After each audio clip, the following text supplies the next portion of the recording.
God know how to renew you and bring you to good success. Amen. Somebody say amen. Amen. You see, the 7 churches of Asia Minor, they all were holy churches. They were all set apart for God's work. But each one of the 7 churches had a character defect. A character defect is mean that if someone walking around and you're angry all the time, if you're walking around and you got an attitude all the time, if you're walking around and you're mad with somebody all the time, and you don't know what the problem is, then you need to check your character. See, some of y'all say, he must be talking about her, he must be talking about him. No, I'm talking about you. Because every last one of us got some defect. I don't know about you, but I'm working on my defect every day. I'm saying, Lord, I need this repair. Come on, somebody. You got a flat tire. You don't drive around on a flat tire. You go and get it. Oh, come on, somebody. If you got a situation going on in your life, you just can't think that's going to disappear. You got to go and get it.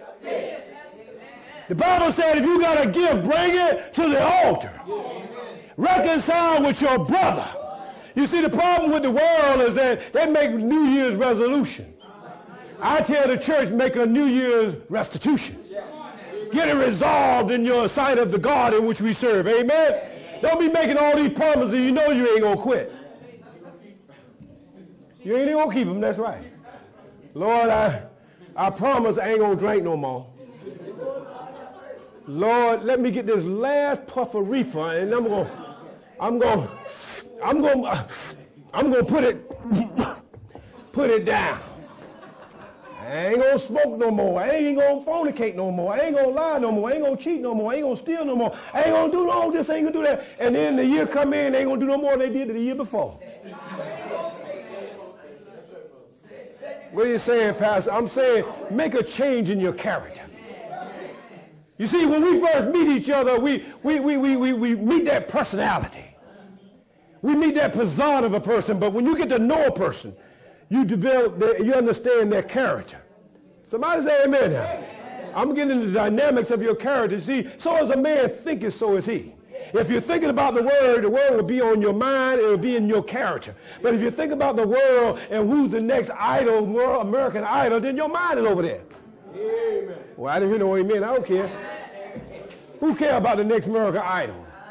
Who cares about them getting married over there in Europe? All right?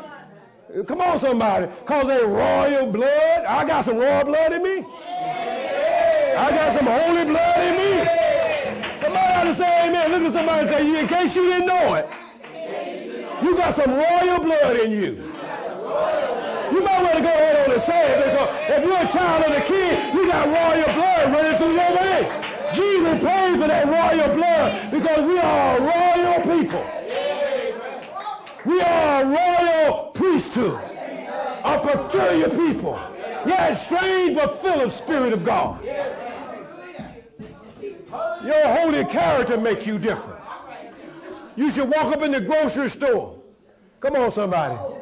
I got more free things this year because I kept my holy character. Oh, y'all have no idea. Folks just came up to me and gave me stuff. Come on, somebody. You don't know where your blessing going to come from. You don't know how God going to pour out his blessing on you. You don't know who hard he going to touch and then what circumstance is going to be changed. And I love it. Long before I meet the person, they know who I am. They come up to you and say, I already know about you. Look at somebody and say, do somebody already know about you? I'm still talking about your character now. Come on, somebody. Oh, my God. You see, there's a story that you know, storytelling Bill for a moment. Let me just be storytelling Bill for a moment. Amen.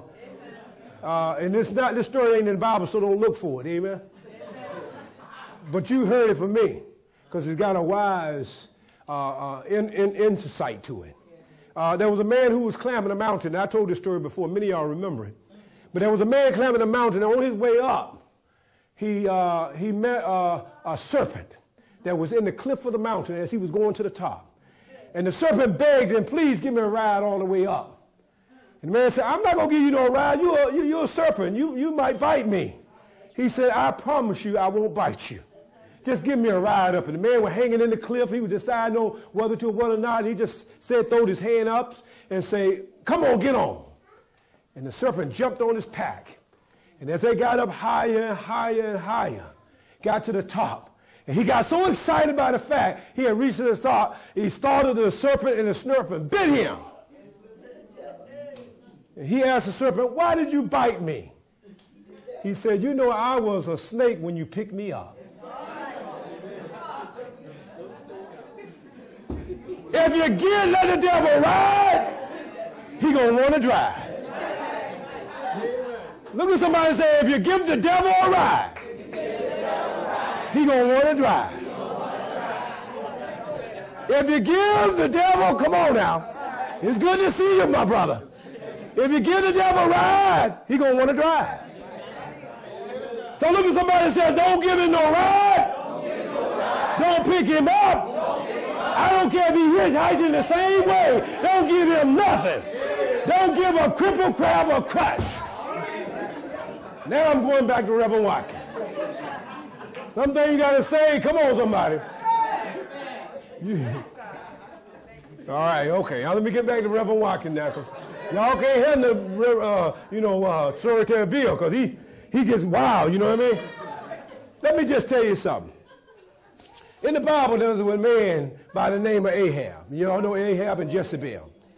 But they're near Jezebel and Ahab, and you have to understand one thing about the nature and the character of Jezebel, is that she was a daughter of a queen and a king. And she married Ahab, who was the king of Israel, and she convinced Ahab to make Samaria Israel's capital and to bring in Baal to worship. And she killed off all the prophets of God and all the priests of God. And I want you to understand that only Elijah left. You know the story. But Nabal had a vineyard. And that vineyard was in the family heritage. Everybody say family heritage. Family heritage. You see, your children and sons can get blessed by you standing in a place of a holy character. They know they can't get nothing on you, and they know they can't run nothing by you. You already know what you stand for. Amen? That's what helped develop your position in life. When you know already, folks know what you stand for. And this Nabal took good care of this vineyard, and it produced great fruit and great vegetables, and it was blessed and prosperous because he was a God-fearing character man. But Ahab wanted this vineyard. There are a lot of folks that are wicked and evil that you work with. You might not know it, but they want what you got. Amen. Amen. Your neighbors see you going and coming. They see your face shine bright. You look like you're in good shape. You got good money coming in. You can pay your bill. You got a fine car, a fine house, and they're hearing you. They want your vineyard. Look at somebody and say, they ain't getting my vineyard. See, y'all just say it like you meant it. You know, when you got something that belongs to you and somebody else wants it, that's yours. And you can break bad in a minute and jump back like Jack Bennett. That's mine. Ain't nobody getting that. You heard that slang. Don't try to look at me like that. You got to stand on your most holy character. You see, this been in his family for a long time, and it produced great fruit. And he might have made a living off of it. He might have eaten off of it, but he survived. And there's a king that came along that had everything and want to take what somebody else got. What are you saying, Pastor? I'm saying that Ahab got an attitude. He was a king, but he got an attitude. He got a baby attitude. He went in there and fell across his bed. Hey, he won't give me. He won't give me. He won't let me have. I can't have my way. I want this. Y'all know what I'm talking about. Don't look at me like that. We got some grown folks, but they act like children. See, when I was a child, come on, I want you to understand something. My mom and daddy, they raised a man. They didn't raise a child. If you raise a child going to grow up to be a child. But if you raise a man child, he'll grow up to be a man. Come on, somebody. I don't think y'all understand where I'm coming from. Oh, I know they're small and they need instruction, but if you treat them and treat them with righteousness and holiness and you build that character up in there, they'll grow up to know what's right and what's wrong. And even when they know something is right and they don't want to do it, they will